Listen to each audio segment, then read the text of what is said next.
क्या हो अगर ज़ॉम्बीज़ सिर्फ काटते ही नहीं बल्कि सोचते भी हों और अपने शिकार को प्लान करके मारते हो। यह ज़ॉम्बीज़ अब कोई आम ज़ॉम्बीज़ नहीं रहे, इसलिए सरकार ने लास वेगस को चारों ओर से ऊंची ऊंची दीवारों से सील कर दिया, क्योंकि दुनिया की सबसे ताकतवर आर्मी भी इनके सामने हार मान चुकी थी। लेकिन कुछ लोग उन्हीं दीवारों को पार करके दुनिया की सबसे बड़ी चोरी करने निकल पड़ते हैं। तो क्या वे उन प्लानिंग करने वाले ज़ॉम्बीज़ को चकमा देकर वापस जिंदा आ पाएंगे, या यह शहर उन्हें भी हमेशा के लिए निगल जाएगा? देखते हैं आज की इस एक्सप्लेनेशन में। कहानी की शुरुआत एक मिलिट्री कॉन्वॉय से होती है, जो नेवाडा के रेगिस्तान में एक सीक्रेट कंटेनर को एरिया 51 की ओर लेकर जा रहा होता है। उन्हें हेडक्वार्टर से सख्त हिदायत दी गई थी कि इस कार्गो को पूरी सुरक्षा के साथ मंजिल तक पहुंचाना है। इन सोल्जर्स को खुद भी नहीं पता था कि इस कंटेनर के अंदर आखिर है क्या। वे आपस में अंदाजे लगा रहे थे कि शायद इसमें कोई एलियन या फिर कोई न्यूक्लियर हथियार होगा। तभी एक कपल कार में सामने से उनकी ओर आ रहा होता है और अचानक उनकी कार अनियंत्रित होकर सीधे मिलिट्री ट्रक से जा टकराती है। टक्कर इतनी जोरदार होती है कि वहां एक बहुत बड़ा ब्लास्ट हो जाता है और वह कंटेनर धमाके की वजह से सड़क पर गिर जाता है, जिससे उसका दरवाजा भी खुल जाता है। तभी उस कंटेनर से धीरे धीरे एक बहुत ही खौफनाक और ताकतवर ज़ॉम्बी बाहर निकलता है। ये ज़ॉम्बी आम ज़ॉम्बीज़ जैसा सुस्त नहीं था, बल्कि वह बहुत ही तेज और फुर्तीला था। इस ज़ॉम्बी का नाम जूस है। जूस कंटेनर से बाहर निकलते ही वहां मौजूद आर्मी ऑफिसर्स पर टूट पड़ता है। वह बिना एक पल सोचे सबको मारना शुरू कर देता है। सोल्जर्स भी उसे मारने की बहुत कोशिश करते हैं, लेकिन जूस की रफ्तार के आगे कोई टिक नहीं पाता। इस ज़ॉम्बी का दिमाग इतना ज्यादा तेज है कि वह उनमें से 2 सोल्जर्स को जान से नहीं मारता, बल्कि उन्हें काट कर बुरी तरह घायल कर देता है। थोड़ी देर बाद वे दोनों सोल्जर्स भी ज़ॉम्बी बन जाते हैं। ये तीनों ज़ॉम्बीज अब एक पहाड़ी की चोटी पर खड़े होकर सामने चमकते हुए लास वेगास शहर को देखते हैं। अल्फा ज़ॉम्बी का मकसद था कि वह लास वेगास जाकर वहां के आम लोगों को इन्फेक्ट करेगा। लास वेगास को चुनने की वजह साफ थी, क्योंकि वहां की पॉपुलेशन बहुत ज्यादा थी, जिससे वे बहुत कम समय में अपनी एक पूरी ज़ॉम्बी आर्मी तैयार कर सकते थे। और देखते ही देखते ये वायरस पूरे शहर में आग की तरह फैलने लगता है। आगे हम देखते हैं कि लास वेगास में वायरस की वजह से हर तरफ हाहाकार मच जाता है। इसके बाद हम स्कॉट वार्ड नाम के सोल्जर को देखते हैं। जब ज़ॉम्बीज ने वेगास शहर और स्कॉट के घर पर अटैक किया, तो स्कॉट अपनी पूरी ताकत के साथ उनसे लड़ता है। वे अपनी टीम को लगातार ऑर्डर्स दे रहे थे कि किसी भी तरह इन ज़ॉम्बीज को शहर के बाहर जाने से रोकना होगा। स्कॉट जानते थे कि अगर इन ज़ॉम्बीज को आज यहीं खत्म नहीं किया गया तो ये पूरी दुनिया को श्मशान बना देंगे। मिलिट्री के लिए भी इन्हें काबू करना नामुमकिन होता जा रहा था। इसी जंग के दौरान स्कॉट की पत्नी भी इन्फेक्टेड हो जाती है और उसे ज़ॉम्बी बनते देख स्कॉट को मजबूरन उसे अपने ही हाथों से मारना पड़ा। यह मंजर उनकी बेटी केट ने देख लिया था, जिसकी वजह से वह अपने पिता से नफरत करने लगी थी। वहां के हालात देखते हुए सरकार ने एक बहुत ही सख्त फैसला लिया। उन्होंने ज़ॉम्बीज को शहर के अंदर ही कैद करने के लिए पूरे लास वेगास के चारों तरफ शिपिंग कंटेनरों से एक ऊंची दीवार बना दी। इस तरह ज़ॉम्बीज उसी शहर की सीमा में बंद रहेंगे और बाहर के लोगों को नुकसान नहीं पहुंचा पाएंगे। सरकार के इस फैसले ने लाखों लोगों की जिंदगियां बदल दी। लोग अपना घर बार, पैसा और नौकरियां छोड़कर भागने पर मजबूर हो गए। लास वेगास अब एक मुर्दाखोर शहर बन चुका था। दूसरी तरफ हम स्कॉट को देखते हैं, जो अब शेफ के तौर पर एक रेस्टोरेंट में नौकरी करते हैं। स्कॉट अपनी पत्नी को खोने के गम में और अपनी बेटी की नफरत के बोझ तले दबे हुए एक साधारण सी जिंदगी जी रहे थे। एक दिन जब स्कॉट अपने रेस्टोरेंट में रोज की तरह काम कर रहे होते हैं, तो उनके पास मिस्टर तनाका नाम का एक बहुत ही अमीर और प्रभावशाली गैंगस्टर आता है। वह स्कॉट के लिए एक बहुत बड़ा ऑफर लेकर आया था। वह उसे कहता है कि जैसे कि तुम्हें पता है कि सरकार ने वेगास में हर जगह लॉकडाउन लगा रखा है और अब सरकार उस पूरे सील किए हुए शहर को न्यूक्लियर बम से उड़ाने का मन बना चुकी है। सरकार का कहना है कि धमाके से पहले जिसकी जो भी जरूरी चीज अंदर रह गई है वह उन्हें लौटा दी जाएगी। तनाका आगे बताता है कि वह लास वेगास में एक बहुत बड़ा कसीनो चलाता था और उस कसीनो के वॉल्ट में उसके $200 मिलियन अभी भी पड़े हुए हैं। चूंकि कसीनो में इतना ज्यादा कैश रखना गैर कानूनी है, इसलिए मैं सरकार की मदद नहीं ले सकता था। इसलिए अगर स्कॉट उसके लिए वे $200 मिलियन निकाल कर लाता है, तो वह इस काम के बदले में स्कॉट को $50 मिलियन देगा। स्कॉट पहले तो इतनी बड़ी रकम सुनकर हैरान रह जाता है, लेकिन फिर वह मना कर देता है, क्योंकि उसे पता था कि वेगास ज़ॉम्बियों से भरा पड़ा है और वहां जाना खुदकुशी करने के बराबर है। मगर अंदर ही अंदर स्कॉट इस पैसे को ठुकराना नहीं चाहता था। वह सोचता है कि अगर वह किसी तरह वे पैसे ले आता है तो उसकी और उसकी बेटी की जिंदगी हमेशा के लिए बदल जाएगी। काफी सोच विचार के बाद स्कॉट इस मिशन के लिए हाँ कर देता है। इसके बाद मिस्टर तनाका स्कॉट को बताता है कि इस काम के लिए उनके पास सिर्फ 32 घंटे ही है और इन्हीं 32 घंटों के भीतर उसे सारा पैसा निकालकर शहर से बाहर निकलना होगा, क्योंकि उसके बाद सरकार वहां परमाणु बम गिरा देगी। तभी तनाका उसे कुछ मैप्स भी देता है ताकि वह कसीनो तक पहुंचने का रास्ता देख सकें। इसके बाद सीन शिफ्ट होता है और हम स्कॉट की बेटी केट को देखते हैं, जो लास वेगास की दीवार के बाहर बने एक रिफ्यूजी कैंप में सोशल वर्कर के तौर पर काम करती है। यह वही कैंप था जहां वे लोग रहते थे जिन्हें ज़ॉम्बीज की वजह से अपना सब कुछ छोड़कर वेगास से भागना पड़ा था। इस कैंप में केट की गीता नाम की एक दोस्त भी रहती है, जिसकी 2 बेटियां हैं। गीता अपनी गरीबी और अपने बच्चों के भविष्य को लेकर बहुत परेशान थी। केट जब देखती है कि गीता किसी वजह से परेशान है, तो वह गीता के पास जाती है और उससे उसकी परेशानी का कारण पूछती है। तो गीता कहती है कि मैंने सुना है कि दीवार के उस पार जितने भी कसीनो हैं, वहां इतना पैसा है कि किसी की भी जिंदगी संवर जाए। इसलिए वह वहां से थोड़े पैसे लाना चाहती है ताकि वह उन पैसों की मदद से अपने बच्चों को इस नर्क से बाहर निकाल सके। वह केट से वादा करती है कि वह जल्द ही वापस आ जाएगी। गीता की बात सुनकर बहुत डर जाती है और उसे समझाती है कि यह बहुत ही खतरनाक काम है, क्योंकि केट जानती थी कि दीवार के उस पार सिर्फ मौत है, इसलिए वह गीता को वहां जाने से मना करती है। लेकिन गीता के सिर पर अपने बच्चों को बचाने का जुनून सवार था। वह केट से छुपकर किसी तरह दीवार पार करके वहां चली जाती है। दूसरी ओर स्कॉट इस मिशन को पूरा करने के लिए अपनी एक टीम बनाता है। स्कॉट इस टीम में 5 लोगों को चुनता है। टीम की पहली मेंबर पीटर्स नाम की औरत है, जो एक बहुत ही बेहतरीन पायलट थी। एक लड़का लुडविग डीटर था, जो दुनिया का सबसे शातिर लॉक ब्रेकर यानी तिजोरी तोड़ने वाला था और किसी भी मुश्किल लॉक को कुछ ही मिनटों में खोल सकता था। मरिया नाम की औरत, जो स्कॉट की पुरानी दोस्त और मैकेनिक थी, और वेंडरोहे उर्फ जेम्स, जो ज़ॉम्बीज को मारने का तगड़ा अनुभव रखता था, भी शामिल होते हैं। एक और शूटर लड़का गुजमैन, जिसे ज़ॉम्बीज को मारने का बहुत शौक था, और उसके साथ एक लड़की भी होती है। ये दोनों भी टीम का हिस्सा बनते। स्कॉट इन सभी लोगों को इकट्ठा करता है और उन्हें समझाता है कि अगर वे इस मिशन में सफल हुए तो सबकी आर्थिक तंगी हमेशा के लिए खत्म हो जाएगी। मिशन पर निकलने से पहले ये लोग एक बार मिस्टर तनाका से मिलते हैं। तनाका उन्हें पूरा प्लान समझाता है कि सबसे पहले उन्हें दीवार पार करके ज़ॉम्बीज से बचते हुए कसीनो तक पहुंचना होगा। वहां पहुंचने के बाद पायलट पीटर्स कसीनो की छत पर जाकर खराब हो चुके हेलीकॉप्टर को ठीक करेगी। थिएटर बेसमेंट में जाकर उस वॉल्ट का लॉक खोलेगा। बाकी टीम के मेंबर्स आसपास नजर रखेंगे और लॉक खुलने के बाद पैसा बैग्स में भरकर छत तक पहुंचाएंगे ताकि वे वहां से उड़ सकें। तनाका इस टीम पर नजर रखने के लिए अपने एक खास आदमी मार्टिन को भी साथ भेजता है। मार्टिन को टीम का कोई भी सदस्य पसंद नहीं करता, क्योंकि देखने से ही वह बहुत ही अजीब और मतलबी इंसान लग रहा था। अब सब कुछ कंप्लीट होने के बाद स्कॉट को इस मिशन के लिए कैंप के अंदर के रास्तों की जानकारी चाहिए थी, इसलिए वह मदद के लिए अपनी बेटी केट के पास जाता है। केट पहले तो अपने पिता से बात करने को भी तैयार नहीं थी, लेकिन जब उसे पता चलता है कि उसकी दोस्त गीता वेगास के अंदर जा चुकी है और गीता को वहाँ के खतरों का बिल्कुल भी अंदाजा नहीं है, केट घबरा जाती है। केट को डर था कि गीता कभी वापस नहीं लौट पाएगी, इसलिए वह स्कॉट के सामने एक शर्त रखती है कि वह दीवार के उस पार सबको एक शर्त पर लेकर जाएगी, जब उसे भी इस मिशन का हिस्सा बनाया जाएगा, क्योंकि वह गीता को ढूंढकर वापस लाना चाहती थी। स्कॉट अपनी बेटी को उस नर्क में नहीं ले जाना चाहता था, पर केट की जिद के आगे उसे झुकना पड़ता है। स्कॉट उसे चेतावनी देता है कि उसे बहुत संभल कर रहना होगा, क्योंकि ज़ॉम्बीज का एक छोटा सा कट भी उसे मौत की नींद सुला सकता है। फिर केट स्कॉट को लिली नाम की लड़की से मिलाती है, क्योंकि उसे वेगास के हर रास्ते और वहाँ की दुनिया के बारे में बहुत जानकारी थी। लिली भी स्कैट का प्लान सुनकर उनके साथ टीम में शामिल हो जाती है। चलते चलते वह कैंप से बर्ट नाम के सिक्योरिटी गार्ड को $2000 के लालच में अपने साथ ले जाती है।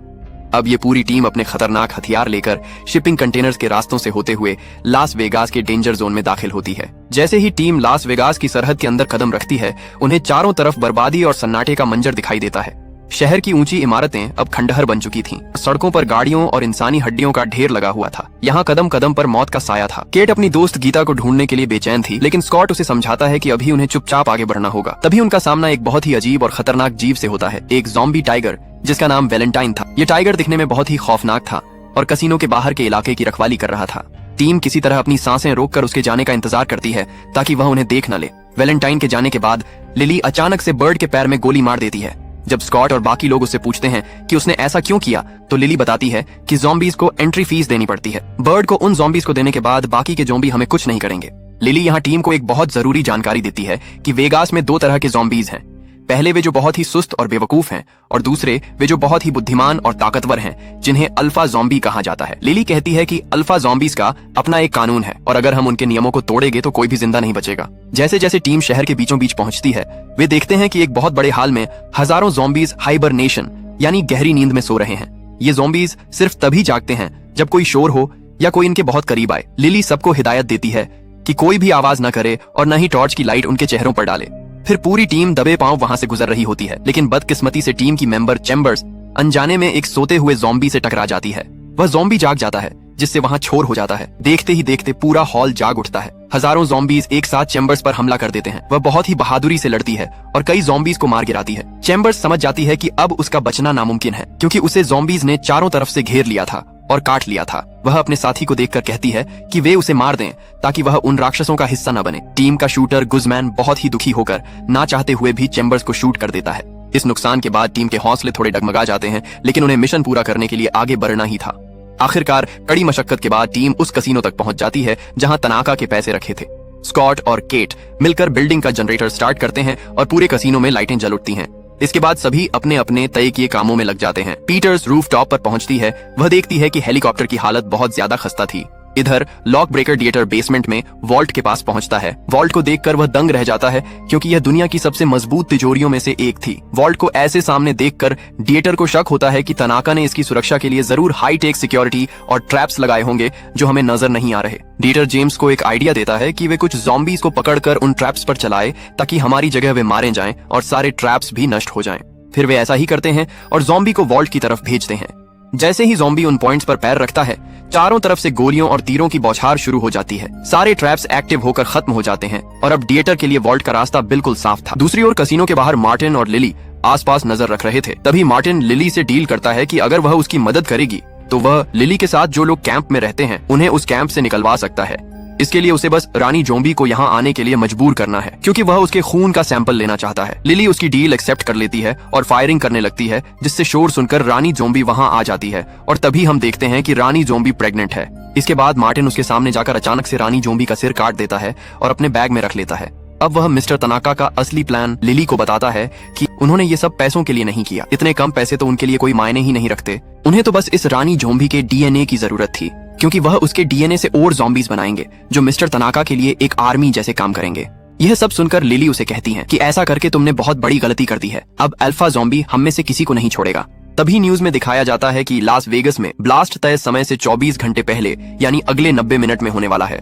ये खबर सुनते ही टीम के पैरों तले जमीन खिसक जाती है क्योंकि अब उनके पास बहुत ही कम वक्त बचा था। इसी दौरान पायलट पीटर्स बताती है कि हेलीकॉप्टर का इंजन पूरी तरह खराब हो गया है और उसे रिपेयर करने में और वक्त लगेगा। स्कॉट सबको ऑर्डर देता है कि वे जल्दी से अपना काम खत्म करें और पैसे भरना शुरू करें। जैसे ही वॉल्ट खुलता है, अंदर पैसों का ढेर देखकर उनकी आंखें फटी की फटी रह जाती हैं। वे पागलों की तरह पैसे बैग्स में भरने लगते हैं। तभी बाहर वहाँ ज़ॉम्बी लीडर जूस पहुंच जाता है। वह अपनी रानी की कटी हुई लाश और उसके मृत बच्चे को देखकर गुस्से से पागल हो जाता है। वह एक ऐसी दहाड़ मारता है जिससे पूरा कसीनो कांप उठता है। जूस अपनी पूरी ज़ॉम्बी आर्मी को ऑर्डर देता है कि वे कसीनो के अंदर घुसकर हर एक इंसान को खत्म कर दें। इसी अफरा तफरी के बीच केट को अपनी दोस्त गीता को बचाने के बारे में सोचती है। वह जानती थी कि गीता को पास के ज़ॉम्बी टावर में कैद किया गया है क्योंकि यह बात उसे लिली ने बताई थी। इसलिए केट अपने पिता को बताए बिना चुपके से गीता को बचाने के लिए निकल जाती है। जब स्कॉट को पता चलता है कि केट गायब है तो वह उसे बचाने के लिए जाने लगता है। वॉल्ट से बाहर निकलते ही ज़ॉम्बी मरिया को भी मार देते हैं। यह देखकर स्कॉट का दिल बैठ जाता है पर वह हौसला नहीं हारता क्योंकि उसे अभी अपनी बेटी को भी बचाना था। अब कसीनो के अंदर जंग शुरू हो चुकी थी। इस लड़ाई में शूटर गुजमैन को ज़ॉम्बीज काट लेते हैं। वह अपनी टीम को बचाने के लिए खुद को बम से उड़ा लेता है। दूसरी ओर मार्टिन टीम के बचे हुए मेंबर्स को कसीनो के बेसमेंट में लॉक करके वहाँ से अकेले निकल जाता है। लेकिन आगे चलकर जब वह बैग खोल कर देखता है तो उसके होश उड़ जाते हैं क्योंकि उस बैग के अंदर ज़ॉम्बी क्वीन का सिर नहीं बल्कि नोट गिनने वाली मशीन होती है। दरअसल लिली ने बड़ी चालाकी से बैग बदल दिया था और रानी ज़ॉम्बी का असली सिर अपने पास रख लिया था। मार्टिन अभी यह सब सोच ही रहा था कि लिली ने यह सब कैसे किया। तभी उसके पीछे ज़ॉम्बी टाइगर वैलेंटाइन आ जाता है और उसे बहुत बेरहमी से मार डालता है। अब लिली बचे हुए टीम मेंबर्स को किसी तरह बेसमेंट से बाहर निकालती है। इसके बाद सभी छत पर आ जाते हैं जहां पीटर्स भी हेलीकॉप्टर रिपेयर कर चुकी थी। लेकिन तभी अल्फा ज़ॉम्बी भी उनके पीछे वहां पहुंच जाता है। लिली जूस को रोकने के लिए उसकी रानी का सिर बैग से बाहर निकालती है और उसे धमकाती है कि वह इसे शूट कर देगी। यह सुनकर जूस पीछे हटने लगता है। लेकिन जैसे ही लिली हेलीकॉप्टर की तरफ देखती है, जूस अचानक एक रॉड से लिली पर हमला कर उसे मार देता है। मरते मरते लिली रानी ज़ॉम्बी के सिर को छत से नीचे फेंक देती है जिससे रानी ज़ॉम्बी का सिर पूरी तरह क्रश हो जाता है। अब स्कॉट पीटर्स को हेलीकॉप्टर उस ज़ॉम्बी टावर की ओर लेने को कहता है। सीन शिफ्ट होता है और हम देखते हैं कि केट उस बिल्डिंग में पहुंच चुकी है जहां गीता कैद थी। वहां उसका सामना उसी ऑफिसर बर्ड से होता है जो अब एक खूंखार ज़ॉम्बी बन चुका था। लेकिन केट अब बिना डरे उसे शूट कर देती है और गीता को वहां से निकाल लेती है। लेकिन जैसे ही वे वहां से जाने लगते हैं, वहां ज़ॉम्बी लीडर जूस पहुंच जाता है। तभी वहां स्कॉट भी उनको बचाने आ जाता है। मौका देखकर वे तीनों छत की तरफ भागते हैं और किसी तरह हेलीकॉप्टर में चढ़ जाते हैं। लेकिन अल्फा ज़ॉम्बी भी हेलीकॉप्टर के अंदर जंप कर देता है। हेलीकॉप्टर के अंदर स्कॉट और जूस के बीच खूनी लड़ाई होती है। जूस बहुत ताकतवर था और स्कॉट पर भारी पड़ रहा था। इस लड़ाई में जूस स्कॉट को कंधे पर काट लेता है, लेकिन अंत में स्कॉट ताकत जुटाकर जूस के माथे पर गोली मारता है और वही जूस की मौत हो जाती है। उधर परमाणु बम फटने में अब सिर्फ 2 मिनट ही बचे थे। पीटर्स के भी लड़ाई के दौरान गोली लग गई थी, लेकिन वह जैसे तैसे हेलीकॉप्टर उड़ा रही थी। जब वे शहर की सीमा से बाहर निकलते हैं, तभी वेगास में ब्लास्ट हो जाता है। ब्लास्ट की वेव की इतनी जबरदस्त थी कि हेलीकॉप्टर क्रैश हो जाता है, जिसमें पीटर्स और गीता की मौत हो जाती है। क्रैश में स्कॉट भी बुरी तरह जख्मी हो गया था और धीरे धीरे वह ज़ॉम्बी बनने लगता है। स्कॉट अपनी बेटी को कुछ पैसे देता है जो उसने उसके लिए अलग से रखे थे। साथ ही वह केट से कहता है, इससे पहले कि मैं ज़ॉम्बी बनकर किसी को नुकसान पहुंचाऊं, तुम मुझे गोली मार दो। केट रोते हुए अपने पिता को गोली मार देती है और अब वह समझ पाती है कि उसके पिता ने उसकी माँ को क्यों मारा था। तब तक वहाँ रेस्क्यू टीम भी पहुंच जाती है और केट को बचा लेती है। लास वेगास अब राख का ढेर बन चुका था। लेकिन अंत में एक और बड़ा ट्विस्ट दिखाया जाता है। टीम का मेंबर वेंड्रोहे उर्फ जेम्स अभी भी जिंदा है। दरअसल जब वह और डेटर वॉल्ट में थे तो अल्फा ज़ॉम्बी ने उन पर भी हमला कर दिया था। वेंड्रोहे की जान बचाने के लिए डेटर ने उसे वॉल्ट के अंदर धकेलकर बाहर से वॉल्ट बंद कर दिया था। धमाके के वक्त वह वॉल्ट के अंदर था और ये वॉल्ट इतना स्ट्रांग था कि ब्लास्ट को झेल जाता है, और जिस वजह से जेम्स बच गया था। अब वह सारे पैसे लेकर बाहर निकलता है और एक प्राइवेट प्लेन बुक करता है। प्लेन में बैठकर वह सोचता है कि आगे की जिंदगी अब आराम से कटेगी, लेकिन तभी उसे पसीना आने लगता है। वॉशरूम में जाकर जब वह अपना हाथ देखता है तो उस पर जूस के काटने का निशान दिखता है। वह समझ जाता है कि वह अब ज़ॉम्बी बनने वाला है, और इसी डरावने सीन के साथ ये मूवी यहीं खत्म हो जाती है। तो दोस्तों, ये थी आज की मूवी। अगर आपको मेरी एक्सप्लेनेशन पसंद आई और आप चाहते हैं कि मैं ऐसी ही और मूवीज की एक्सप्लेनेशन आपके लिए लेकर आऊं, तो वीडियो को लाइक जरूर करें। हमारे इस छोटे से चैनल को बड़े लेवल पर पहुंचाने के लिए इस वीडियो को और भी लोगों तक पहुंचने में मदद मिलेगी। और चैनल पर नए हैं तो सब्सक्राइब करके बेल आइकन दबाना ना भूलें। तो मिलते हैं अगले वीडियो में एक नई कहानी के साथ। तब तक के लिए टेक केयर।